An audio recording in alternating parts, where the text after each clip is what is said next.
करवा चौथ पर चंद्र दर्शन से पहले व्रत की कहानी सुनी जाती है। कुछ लोग व्रत की कथा दोपहर 12 बजे के बाद सुन लेते हैं और कुछ लोग व्रत की कथा शाम को चंद्र दर्शन से पहले सुनते हैं। नमस्ते दोस्तों, कार्तिक मास के कृष्ण पक्ष की चंद्रोदय व्यापिनी चतुर्थी के दिन करवा चौथ का व्रत किया जाता है। इस साल यह व्रत 1 नवंबर को रखा जाएगा। पति के दीर्घायु एवं अखंड सौभाग्य के लिए भालचंद्र गणेश जी की अर्चना की जाती है।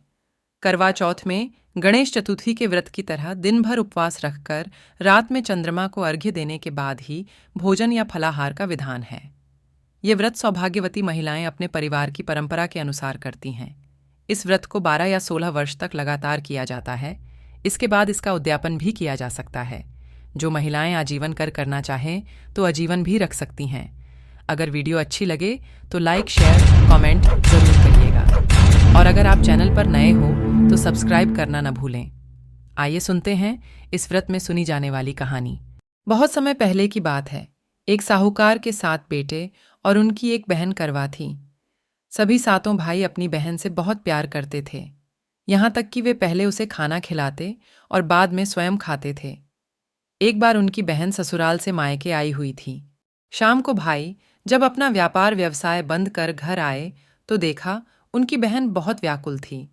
सभी भाई खाना खाने बैठे और अपनी बहन से भी खाने का आग्रह करने लगे, लेकिन बहन ने बताया कि उसका आज करवा चौथ का निर्जल व्रत है और वह खाना सिर्फ चंद्रमा को देखकर उसे अर्घ्य देकर ही खा सकती है।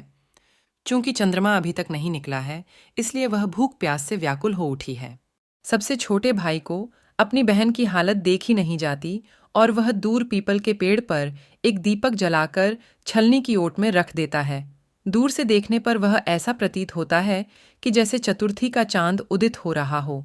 इसके बाद भाई अपनी बहन को बताता है कि चांद निकल आया है, तुम उसे अर्घ्य देने के बाद भोजन कर सकती हो। बहन खुशी के मारे सीढ़ियों पर चढ़कर चांद को देखती है, उसे अर्घ्य देकर खाना खाने बैठ जाती है। वह पहला टुकड़ा मुंह में डालती है तो उसे छींक आ जाती है, दूसरा टुकड़ा डालती है तो उसमें बाल निकल आता है और जैसे ही तीसरा टुकड़ा मुंह में डालने की कोशिश करती है तो उसके पति की मृत्यु का समाचार उसे मिलता है। वह बौखला जाती है।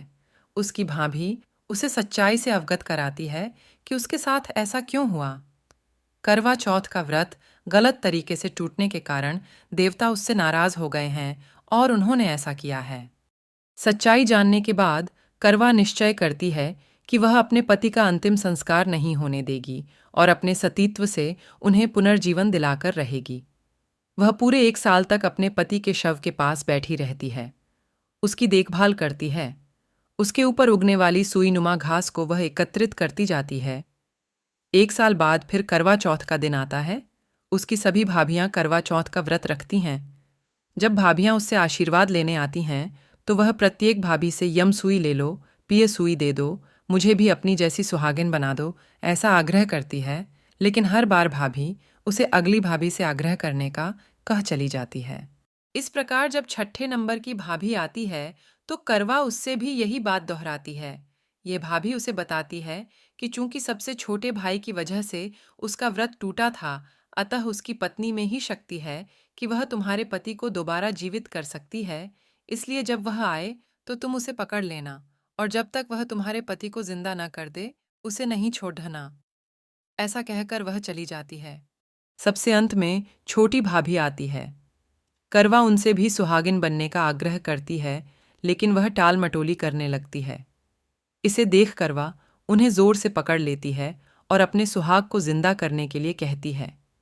भाभी उससे छुड़ाने के लिए नोचती है, खसोटती है, लेकिन करवा नहीं छोड़ती है। अंत में उसकी तपस्या को देख भाभी पसीज जाती है और अपनी छोटी अंगुली को चीरकर उसमें से अमृत उसके पति के मुंह में डाल देती है।